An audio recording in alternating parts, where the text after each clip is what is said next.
Good work design means thinking about how work is going to affect an individual as much as how an individual might behave in a workplace. A good example is when human resource practitioners and employers create job description forms which do not consider the workload, the cognitive demands of a task, the fairness with which work is allocated, and even some of the other issues such as how much control an individual has over how they do their work.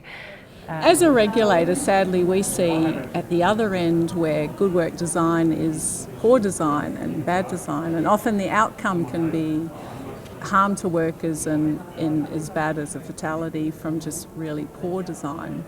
And I think you can then look at where safe design is probably compliance, where work is okay and compliant and keeps people safe. But I think when talking about good work design, we're at the other end of the continuum where work is actually meaningful and productive. One of the most natural professions to lead this would be the human factors and ergonomics profession. They are a multidisciplinary group who deal with the physical, the organisational and the cognitive aspects of design and human health, as well as human productivity.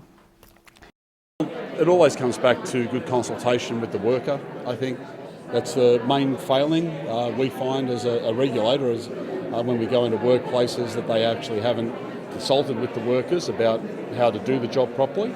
And normally that's how an injury comes about or an event occurs that's not great for the worker or the organisation.